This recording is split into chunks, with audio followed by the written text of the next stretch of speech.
사사기. 섹스와 폭력, 강간과 학살, 잔인무도와 권모술수. 하나같이 구원 이야기를 전개하는 데는 적합한 소재로 보이지는 않습니다. 하나님과 구원, 진정한 삶과 사랑 같은 성경의 중심 주제를 염두에 두고 성경을 읽는 독자들은 성경에서 우리 모두에게 모범이 될 만한 선하고 고귀하며 존경스러운 지도자들의 모습을 보기를 원합니다. 그렇기에 사사기의 각 장마다 홍수처럼 쏟아져 나오는 이 적나라한 폭력 행위들은 가히 충격적이지 않을 수 없습니다. 이스라엘 백성이 하나님 보시기에 악을 행했다는 이 문장이 여러 장에 걸쳐 반복해서 나옵니다. 하나님께서 말씀하십니다. 좋다. 그게 너희가 내놓을 수 있는 최선이라면 나는 그런 너희의 모습을 있는 그대로 사용해 나의 구원의 이야기를 전개시켜 가겠다. 그렇습니다. 하나님이 하시는 선한 일에 반드시 선한 사람이 필요한 것은 아닙니다. 그분은 우리가 도덕적으로, 영적으로 어떠한 상태에 있든 우리를 사용해 일하실 수 있고 또 그렇게 일하십니다. 때로는 그분의 가장 선한 일을 이루는데 가장 부적합해 보이는 사람들을 사용하시기도 합니다.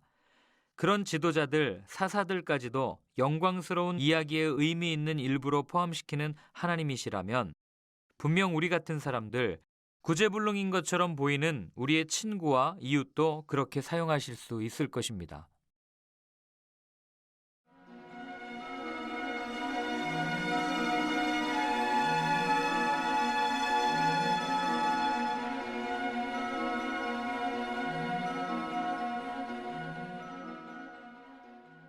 일장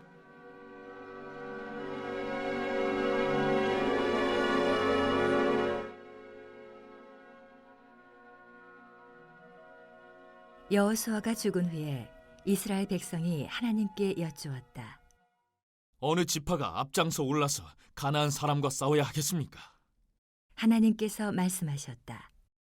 유다 지파가 올라가거라. 내가 그 땅을 그들의 손에 넘겨주었다.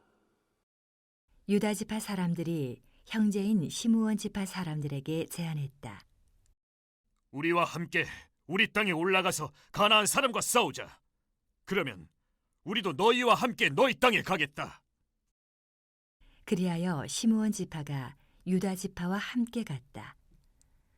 유다 지파가 올라가자 하나님께서 가나안 사람과 브리스 사람을 그들의 손에 넘겨주셨다. 그들은 베색에서 10개의 부대를 물리쳤다. 그곳 베색에서 그들은 아도니 베색을 쫓아가 그와 싸웠다. 그리고 가나안 사람과 브리스 사람을 쳐부수었다. 그들이 도망치는 아도니 베색을 뒤쫓아가서 사로잡아 그의 엄지손가락과 엄지발가락을 잘라버렸다. 아도니 베색이 말했다. 내가 전에 70명의 왕들의 엄지손가락과 엄지발가락을 자르고 나서 내 식탁 밑을 기어다니며 부스러기를 주워 먹게 했는데 내가 그들에게 한 대로 하나님께서 내게 갚으시는구나. 유다 지파 사람들이 그를 예루살렘으로 끌고 가니 그가 거기서 죽었다. 유다 백성이 예루살렘을 공격해 함락시키고 칼로 그 성을 정복하고 불살랐다. 그 후에 그들은 산지와 네겝, 작은 언덕으로 내려가서 거기 살고 있는 가나안 사람과 싸웠다. 유다는 전에 기랏 아르바라고 불리던 헤브론에 사는 가나안 사람에게까지 가서 세세, 아히만, 달메를 굴복시켰다. 거기서 그들은 진격하여 드빌 주민을 쳤다. 드빌은 전에 기랏 헤베르라고 불리던 곳이다. 갈렙은 말했다. 누구든지 기랴세벨을 공격하여 점령하는 사람에게는 내 딸 악사를 아내로 주겠다. 갈렙의 동생 그나스의 아들 온니엘이 그곳을 점령했다. 그래서 갈렙은 자기 딸 악사를 그에게 아내로 주었다. 악사가 도착해서 온니엘을 시켜 자기 아버지에게 밭을 청하게 했다. 제게 결혼 예물을 주십시오. 아버지께서 제게 사막의 땅을 주셨으니 이제 샘물도 주십시오. 그래서 갈렙은 윗셈과 아랫셈을 딸에게 주었다. 모세의 친척인 겐 사람 호밥의 자손이 유다 자손과 함께 종려나무 성읍으로부터 올라가 아란 내리막에 있는 유다 광야로 가서 아멜렉 사람과 함께 그곳에 정착했다. 유다 자손은 친족인 시므온 지파 사람들과 함께 가서 스밧에 사는 가나안 사람을 쳤다. 그들은 거룩한 저주를 행하고 그 성읍을 저주받은 성읍이라고 불렀다. 그러나 유다 자손은 가사, 아스글론, 에그론과 거기에 딸린 영토를 점령하지 않았다. 하나님께서 분명히 유다 자손과 함께 계셨으므로 그들은 산지를 점령할 수 있었다. 그러나 평지에 사는 사람들에게 철제 전차가 있었기 때문에 그들을 쫓아내지 못했다. 유다 자손은 모세가 지시한 대로 갈렙에게 헤브론을 주었다. 갈렙은 아낙의 세 아들을 쫓아냈다. 그러나 베냐민 자손은 예루살렘에 사는 여부스 사람을 쫓아내지 못했다. 베냐민 자손과 여부스 사람은 오늘까지 예루살렘에서 어깨를 맞대고 살고 있다. 요셉의 집안 역시 베델을 치러 올라갔다. 하나님께서 그들과 함께 하셨다. 요셉 집안이 정탐꾼들을 보내어 그것을 정탐하게 했다. 베델은 루스라는 이름으로 알려져 있었다. 정탐꾼들이 때마침 그 성읍에서 나오는 사람을 보고 말했다. 성읍으로 들어가는 길을 우리에게 일러주시오. 우리가 당신을 선대하겠소. 그 사람은 정탐꾼들에게 들어가는 길을 일러주었다. 정탐꾼들은 그 사람과 그의 일가족만 빼고 성읍 안에 있는 모든 사람을 죽였다. 그 사람은 햇사람의 땅으로 가서 그곳에 성읍을 세웠다. 그는 그곳을 루스라고 불렀는데 오늘까지 그 이름으로 남아있다. 그러나 므낫세 지파는 벳산, 다아낙, 도르, 이블르함, 무기또와 거기에 딸린 영토에 사는 주민을 끝내 쫓아내지 않았다. 가나안 사람이 완강에 버티며 꿈쩍도 하지 않았다. 이스라엘이 더 강해졌을 때에도 가나안 사람들에게 강제 노역을 시켰을 뿐 그들을 몰아내지는 않았다. 에브라임 지파도 게셀에 사는 가나안 사람을 쫓아내지 못했다. 가나안 사람은 완강에 버티며 그곳에서 그들과 함께 살았다. 스불론 지파도 기드론과 라알롤의 가나안 사람을 쫓아내지 못했다. 그들은 계속해서 그곳에 살면서 강제 노역을 해야 했다. 아셀 지파도 악고, 시돈, 알랍, 악십, 헬바, 아벡, 르옵 사람을 쫓아내지 못했다. 아셀 지파는 가나안 사람을 몰아낼 수 없었으므로 그들과 함께 정착했다. 납달리 지파도 크게 다르지 않았다. 그들은 벳세메스와 베다나 사람을 쫓아내지 못하고 그들 가운데로 이주하여 그들과 함께 살았다. 납달리 지파도 그들에게 강제 노역을 시켰다. 아모리 사람은 단자손을 산지로 몰아넣고 평지에 내려오지 못하게 했다. 아모리 사람은 꿋꿋하게 헤레스산, 아얄론, 사알빔에 계속 살았다. 그러나 요셉의 집안이 더 강성해지자 그들은 강제 노역을 해야 했다. 아모리 사람의 경계는 전갈 고갯길과 셀라에서부터 그 위에까지 이르렀다. 교회는 성서에 바탕한다. 교회에 대한은 성서에서 시작한다. 왜 어떻게 성서를 읽느냐가 교회 성격을 가름한다. 성서를 읽을 때는 첫 부분을 잘 읽어야 한다. 왜냐하면 대개 서두에 중요한 내용이 나오기 때문이다.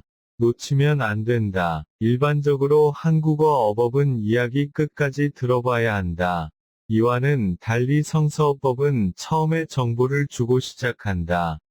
해당 책의 주제가 나오거나 시간 혹은 공간 배경이 나오기도 한다. 사사기 역시 마찬가지이다. 이 책의 시간은 여호수아가 죽은 후이다. 여호수아라는 걸출한 지도자가 세상을 떠났다. 그런데 그의 버금가는 지도력이 안 보인다. 여호수아는 여러 명의 리더들을 세워 집단 지도체제를 만들었을지 모른다. 팔레스틴 정복이 시작되어 승승장구하는 기세를 보고 이제는 각 부족으로 나누어 자기 땅을 정리해 가는 수순만 밟으면 되기에 굳이 강력한 중앙집권 지도력이 필요 없다고 생각했을 수 있다. 혹은 하나님께 직접 여쭙는 형세로 보기도 한다.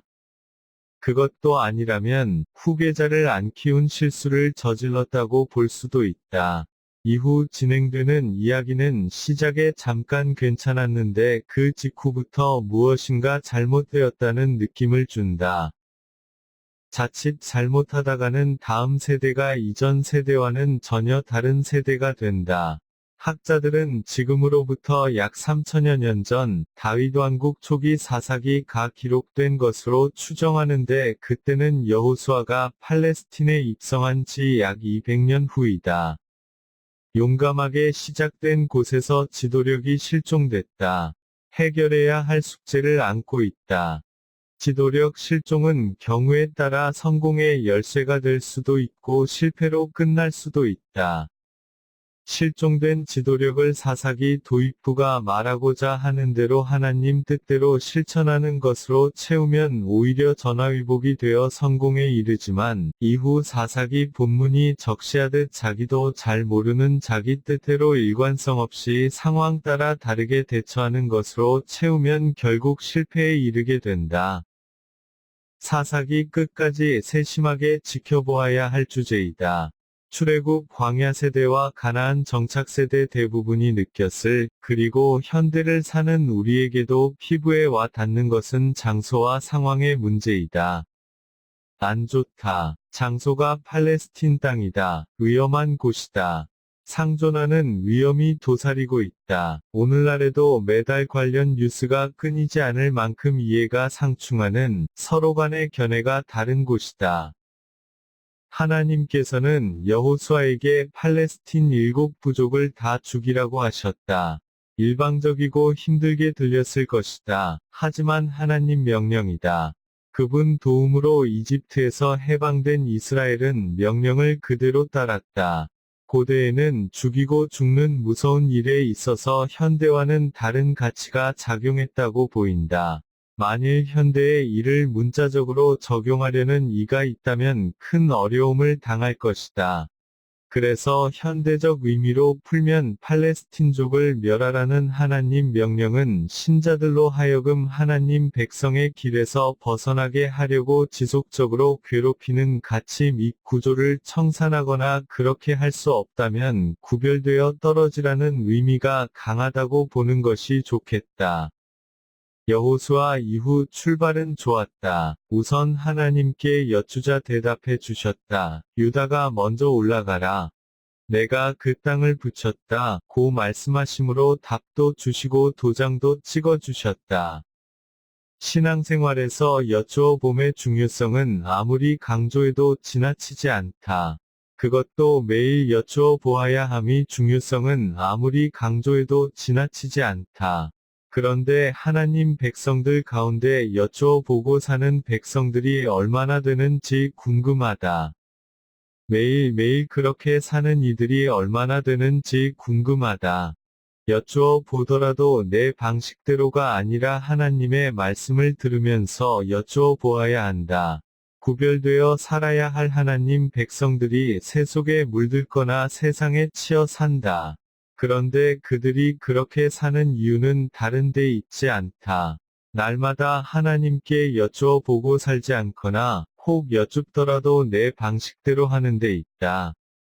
이런 의미에서 흔히 묵상이라 불리는 하나님의 말씀을 깊이 생각한 뒤 실천하며 사는 암과 삶에 통합된 성서독법의 중요성은 아무리 강조해도 지나치지 않다. 하루 20분 정도 시간을 내어 아침이나 저녁에 하나님 말씀을 가지고 하나님 앞에 앉는 행동은 그분 백성으로 살아가기 위한 필요 충분 조건이다.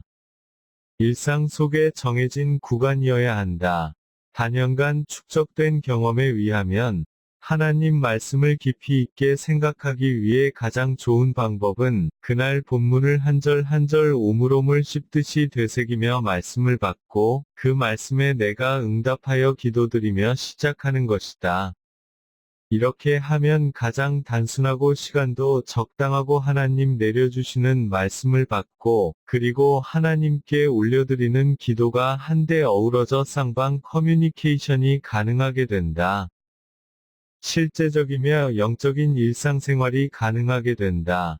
오늘 나에게 주시는 몇 절의 말씀에 비추어 하나님을 알고 나를 행할 때 하나님 백성은 위태롭지 않은 백성이 된다. 스스로 하나님 백성이라 하면서 하나님의 말씀을 깊이 생각하여 실천하지 않는 사람은 의롭고 지혜로운 길을 포기한 채 아슬아슬한 삶을 살아가는 우를 범하는 것이다. 무엇을 하시던 예수님의 삶은 하나님과 대화하기 전에는 일절 다른 일을 하지 않는 것이었다고 해도 무방하다. 짧은 3년여의 공적 생활 동안 예수님이 하신 일을 크게 세 가지로 나눈다면 제자들을 가르치시고 여러 사람들에게 설교하시고 병자들을 고쳐주신 것으로 요약할 수 있다. 복음서에 나타난 예수님의 행적을 추적하다 보면 예수님은 아침 일찍부터 하나님과 먼저 대화하시고 일과를 시작하신 것을 추론할 수 있다. 나아가 어느 곳, 어느 때든지 가르치고, 설교하고, 병 고칠 일이 생기면 꼭 하나님께 먼저 영광 돌리고 그 일을 수행하셨다. 아무리 바쁘더라도 그렇게 하셨다. 그래서 예수님의 삶을 숭앙하고 따르고 싶은 사람이라면, 이분이 날마다 어떻게 사셨는지를 간과해서는 안 된다. 3년여에 걸친 그의 공적 생활 기간만 따로 떼어 놓고 보더라도 이 사실은 더욱 분명해진다. 예수님은 30세쯤 되어 늦가기로 공공영역에 나가기 전에 먼저 광야에 가서 하나님 아버지께 금식하고 기도드리며 준비하셨다. 성서 전통에 따라 40일을 금식하셨다. 인간 한계에 다다르며 오직 하나님 아버지 한 분만 따라가는 것으로 공생애를 시작하셨다. 이것이 순서이고 순리이다. 예수님은 권력, 재력, 매력에 관심을 두시지 않으셨다. 성자이신 그분은 오직 성부의 뜻을 따라 행하는 순종의 힘, 바로 거기에 집중하셨다. 사시기로 돌아가면 첫 장면에서 유다 지파가 선봉에 서는 것은 출애굽 때부터 기정사실이다. 그런데 아무리 기정사실이라도 반드시 먼저 여쭈어야 한다. 선입견을 버려보자. 그리고 행해보라. 생각했으면 실천하라. 바쁜 직장 생활을 하는 이들에게 추천할 만한 아이디어가 있다. 우선 무엇보다 앞서 강조한 대로 아침 혹은 저녁에 하나님의 말씀을 깊이 생각해야 한다. 그것이 전제되었으면 하루 종일 붙잡은 말씀을 기억하며 살도록 노력한다. 그러다가 복잡 다단한 현대 생활에 도전이 임할 때 잠깐 기도를 드린다. 시간을 내어 기도드리는 일을 간과해도 좋다는 말은 아니다. 바쁘다 핑계대기 일수인 현대인의 삶에서도 기도드릴 수 있다. 잠깐 기도는 유다 왕국이 바빌로니아에 패망하여 포로로 잡혀간 사람들의 자손 가운데 바빌로니아를 이은 페르시아 왕실에서 고위직까지 오른 느헤미야란 사람의 일대기에 나오는 일화이다. 느헤미야의 경험을 빌자면 왕의 목숨과 직결된 직무를 수행하던 그가 생사여탈권을 쥔 페르시아 왕 앞에서 하나님께 속으로 잠깐 기도를 올렸다. 배경은 이렇다. 그는 그날 출근 전 자신과 조상들의 죄로 인해 하나님의 노여움을 산 뒤 멸망하여 폐허밖에 남지 않았다는 고국을 생각하고 있었다. 그래서 왕 곁에 서 있으면서도 안색이 좋지 않았다. 이를 이상하게 여긴 왕이 이유를 물었다. 그 순간 너무도 놀란 그는 속으로 위기를 넘길 수 있도록 도와달라는 기도를 잠깐 드린 후 자기 속마음을 그대로 털어놓는 진실된 답변을 했다. 굳어있는 안색만으로도 자칫 목숨을 잃을지도 모르는 위경을 넘긴 느헤미야는 왕으로부터 위로를 받고 높은 직위와 더불어 많은 물자를 제공받은 뒤 고국을 방문할 수 있게 되었다. 잠깐 기도는 말씀을 붙잡고 산 세월의 흐름을 전제로 한다. 일정 기간 말씀이 마음 깊숙이 새겨질 정도로 묵상 생활이 습관화된 것을 전제로 한다. 느헤미야 기도류의 즉각적인 적용은 말씀을 읽고 받을 시간 여유조차 없는 곳에서 작용하기 때문이다. 현대 신자들은 느헤미야의 경험을 분명히 기억해야 한다. 느헤미야가 경험한 잠깐 기도와 같은 것들을 드릴 수 없게 만들 만한 현대의 바쁨은 없다. 현대인들은 무엇 하나 오래 하지 못한다. 내공을 필요로 하는 잠깐 기도가 역설적으로 현대인 습관에 맞다. 잠깐 기도가 쌓여 내공이 쌓일 수 있다. 그래서 잠깐 동안의 기도도 못하겠다고 하면 참 게으르고 못난 사람이 된다. 어쩌면 산다는 것이 무슨 뜻인지 별로 깊게 생각하지 않는다고 말해야 할지 모르겠다.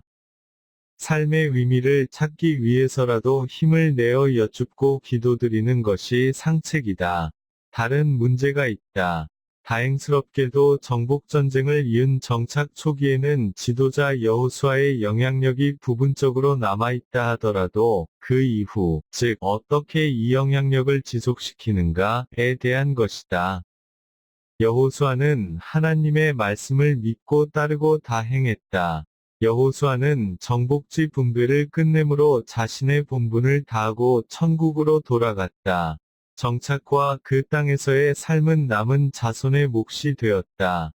자손들이 어떻게 해나갈까? 사사기는 실패를 기록한 책이다. 이 말씀을 오늘 받는 우리가 또 다시 잘못하지 않도록 하는 일이 중요하다. 비록 실패의 역사지만 이 이야기들을 제대로 고찰하며 하나님의 말씀을 깊이 생각하고 적용하여 바른 신앙생활을 해야 한다.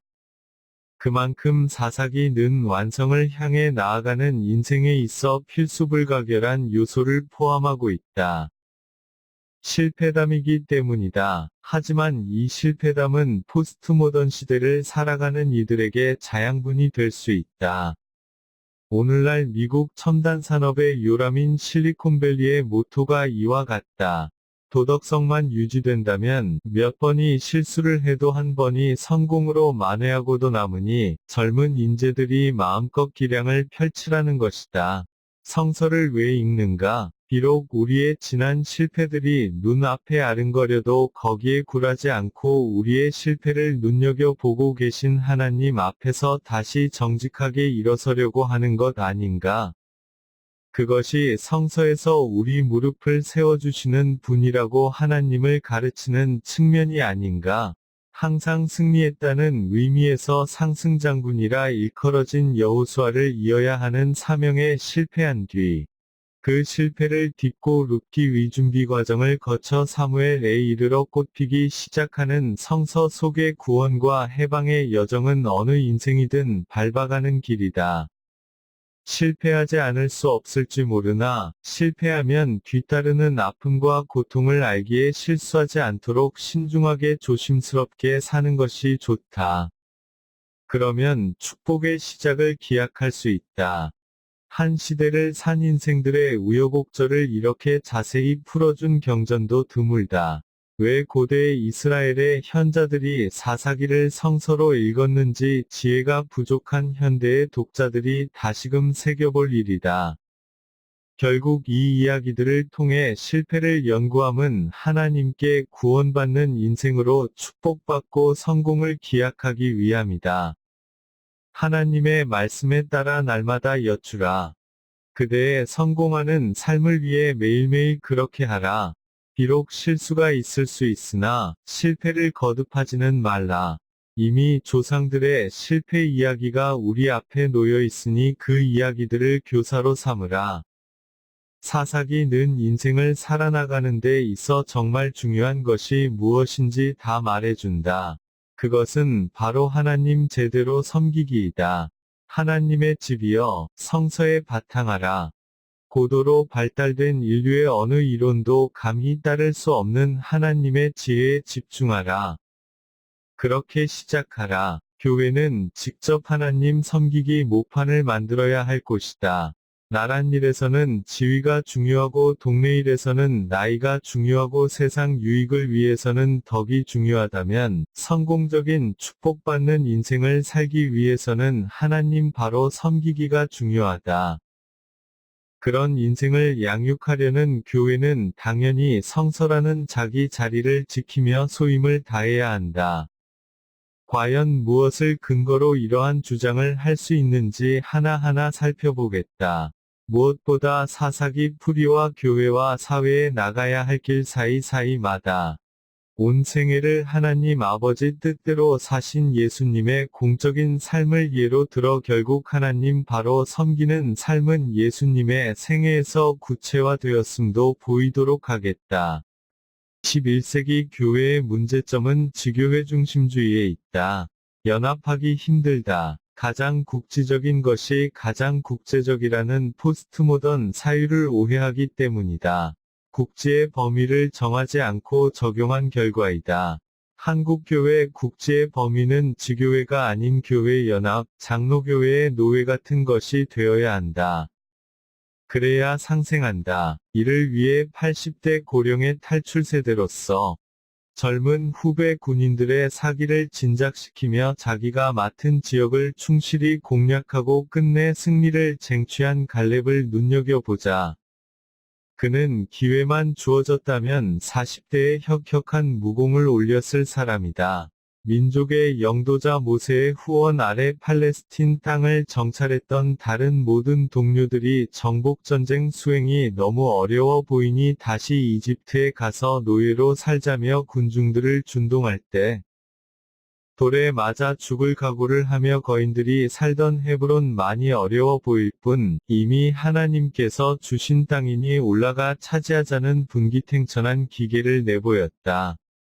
하지만 결국 하나님의 진노를 산 민족과 함께 그 역시 11일이면 갈 길을 40년 동안 유랑하면서 끝끝내 살아남아 헤브론을 자기 땅으로 차지했다. 갈렙이 어떻게 자신의 생을 살아갔는지 살펴보자. 팔레스틴 본토 정복을 위해 먼저 올라가기를 명받은 최강의 유다 지파는 다른 지파에게 협공을 제안했다.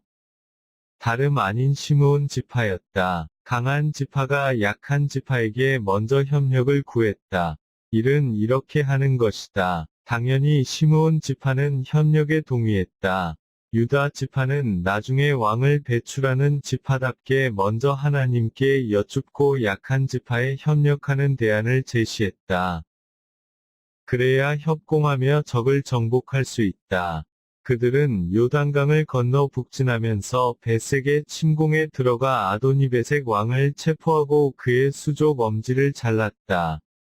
수족의 엄지를 자르는 잔인한 행위는 피정복자에게 씻을 수 없는 수치를 안겨준다. 정복 전쟁이 치열했고 증오가 끌어올랐다. 수족을 잘린 아도니베색은 이렇게 되뇌었다. 전에 내가 잃은 왕의 수족 엄지를 잘랐는데 이제는 내가 그 꼴이 되었구나. 깊은 의미를 담은 독백이었다. 유다, 시므온 지파 연합군은 파죽지세로 남하하여 예루살렘, 산지, 남방, 평지 팔레스틴을 정벌한 데 이어 헤브론을 점령했다. 이 모든 것이 앞서 하나님께 잘 여쭙고 강자와 약자가 연합한 결과였다. 성서 이야기는 부족에서 개별적 주체 이야기로 넘어간다. 사사기 처음 장에서 처음 전환되는 이야기는 기랴세벨 정복 이야기이다.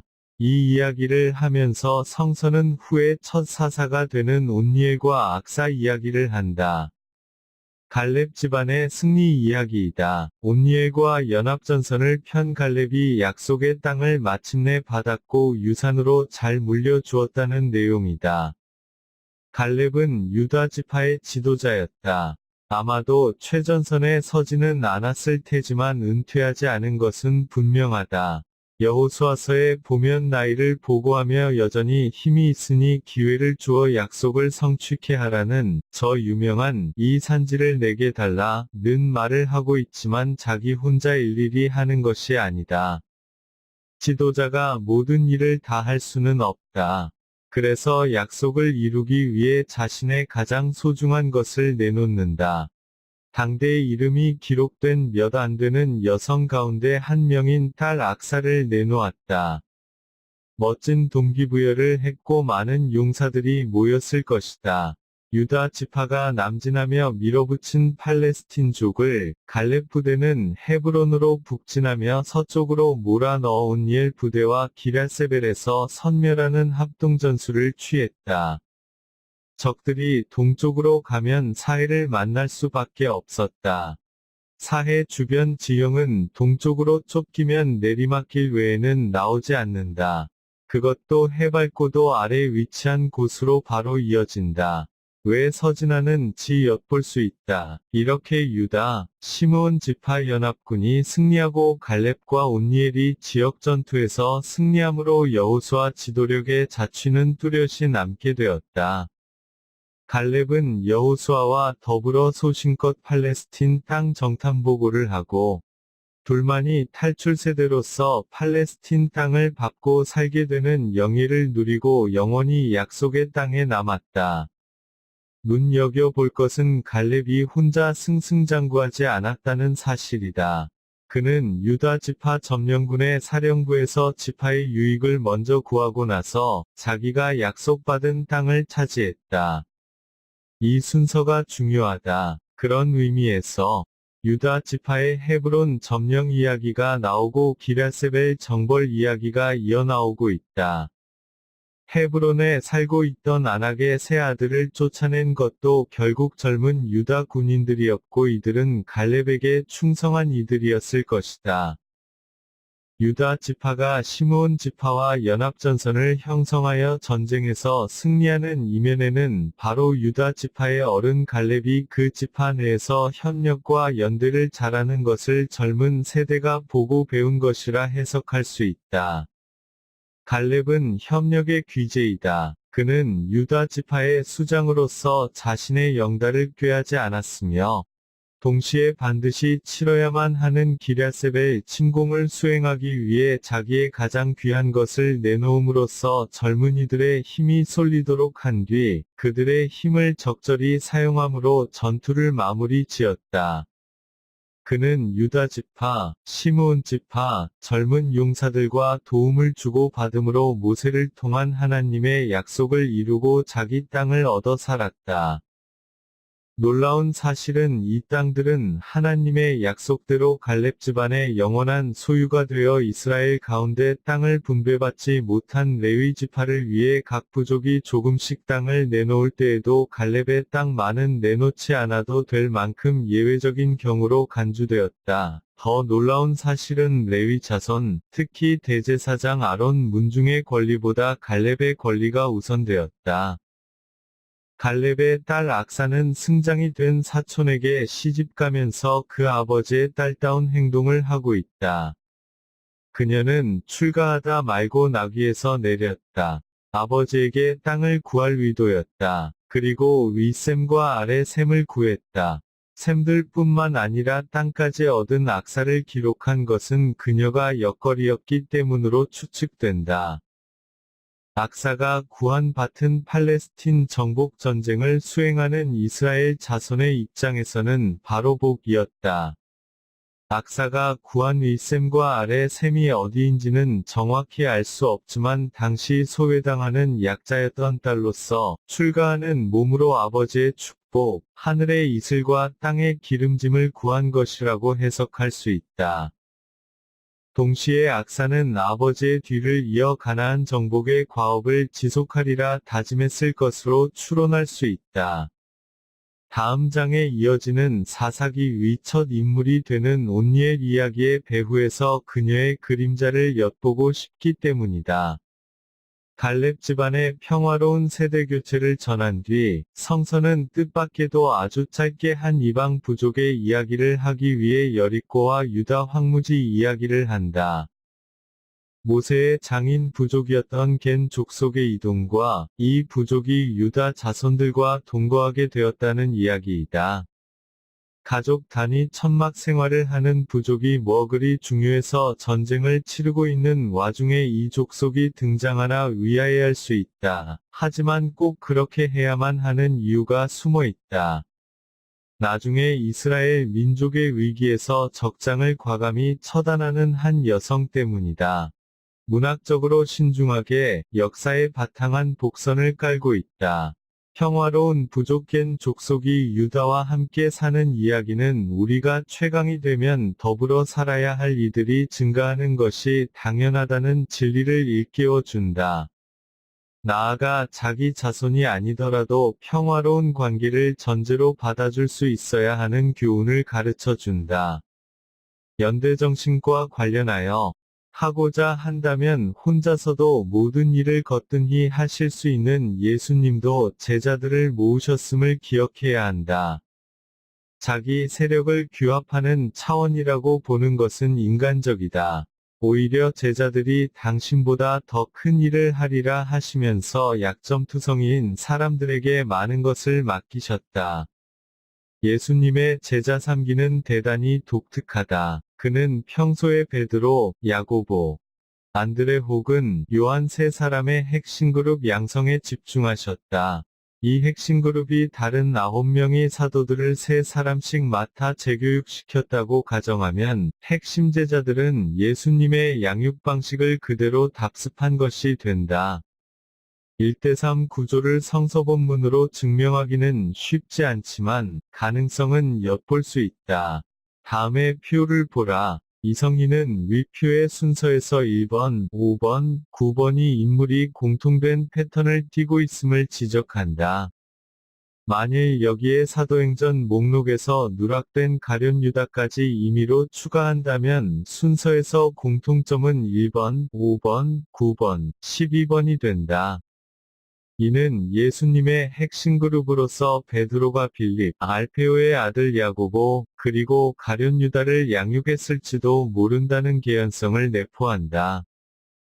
베드로의 구술을 받아 적은 마가복음을 다른 복음서 기록자들이 참조했다는 성서 신학에 거의 일치된 견해가 있다.